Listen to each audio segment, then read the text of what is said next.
Hello friends, welcome to the Cold War Prepper, and today we're going to start a Prepping Essentials series. We're going to start off with fire making.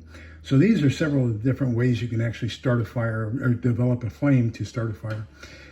There are a couple that aren't here. Number one, I'm going to link a video, a 1-minute video on how you can strike a nail with a hammer and basically turn it into a very, very hot ember that you can use to start a fire.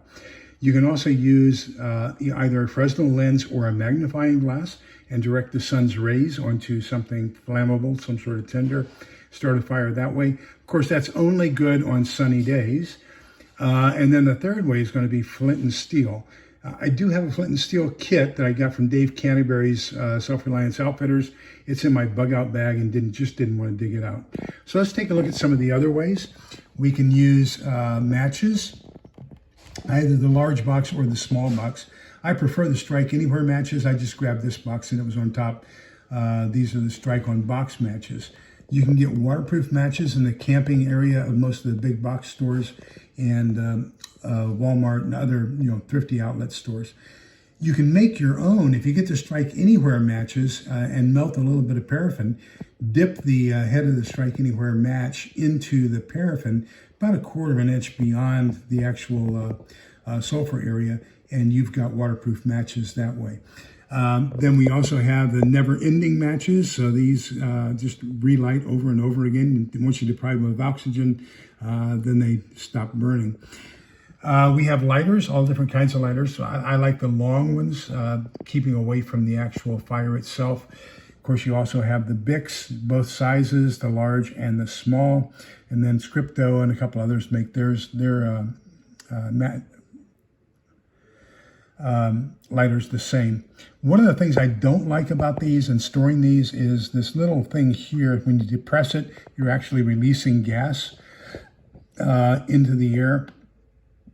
You never know when that's depressed or not, when you have it stuffed into a bag or into storage or anything like that. So I prefer, when I carry it, to actually use one of these fire sleeves.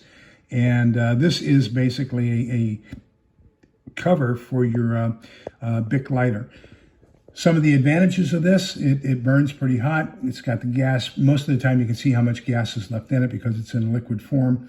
It does have the ferrocerium rod and the striker on it. And when you run out of gas, you can actually shave off the plastic and it becomes a fantastic tinder. Then use the striker up top, the ferrocerium rod and or flint, most people call it, but it's actually a ferrocerium rod with the striker wheel. Get a spark and that can ignite the plastic from the container itself, and that becomes a fire starter in and of itself. Of course, the disadvantage is, accidentally depressing that lever and getting rid of all the gasoline early. The other thing is it is very subject to wind and water. So if you can get something that's waterproof like this, that's fantastic. It's also not going to do you very good in wind. I like the Easy Reach. This is what I'm buying most of now. When I had my store and I was going to big Sam's on a regular basis, and they still had the smoke shop, I picked up actually 2 of the big displays of 50 each of the large ones and 1 of the 50 of the small ones of the Bic lighters. And so I have 150 Bic lighters back out in the storage area for barter or for whatever I need. I am now buying one of these Easy Reaches every time I go to the store. You'll see those in my hauls on a quite frequent basis. Simply because it has a little bit longer reach and it's easier to get for candles and for fire starting and things like that. I also have several Zippo kits and several Zippos. Now the disadvantage of this is, once again, it's dependent upon fuel. One of the advantages is you can use anything. I have used MoGas when I ran out of Zippo fluid. And although MoGas, when I was smoking, did not taste the best to light a cigarette, you could use MoGas and fill up your Zippo. The other thing is that this is not necessarily airtight. So if you overfill it and you've got Zippo fluid coming out of the case and it's in your BDU pocket, you can get kind of chemical burns on your leg from where the Zippo goes through. So be careful and don't overfill these when you do. Great advantage, it is windproof. It is relatively windproof. So I would have this as a preferential item in any wind type environment. Let's go down here. Some of the others. Of course, a good ferrocerium rod and a 90-degree backed knife. This is my LT Wright knives Genesis and with a Scandi grind. Mora, and I'll put a link to this in the description down below, makes a knife that actually has a ferrocerium rod built into the handle, so you can pull that out, and it has a 90-degree spine, so that becomes a fantastic tool combination in one. I bought this kit on Amazon, I believe. I'm not sure, but it is a fire starting kit, so it has a ferrocerium rod, and it also has a striker. It has this nice little rope canvas thing here, and I got this idea from one of my subscribers, Bouger Prepper. She showed me one of these, and I'll show you what she actually showed me, and I bought one, had to have it. I like this idea of the hemp, and then you just put it out by sliding this metal object up over the ember, and it stops it from burning. It also has some fat wood. It all came in this nice little container. Then it has this expandable tube that you can use to blow on an ember and turn it into flame. So it's actually kind of like a breath controlled bellows, if you will.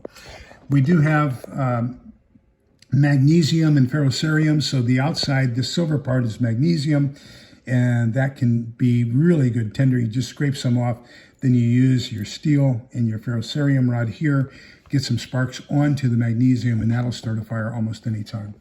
Have another great little kit that I purchased, and this has got fat wood, it's got the hemp rope, it's got a striker, ferrocerium rod, and then it's got some cedar shavings. So that makes it for a great fire starting kit too. It's in a nice little, I'm going to call it a Sucrets tin that you can keep water out of and everything, and it's going to be great. This is the one that Bouger Prepper showed me that is just phenomenal. So it's got this little striker, and that fits over the ferrocerium rod that's built into the handle of this machine.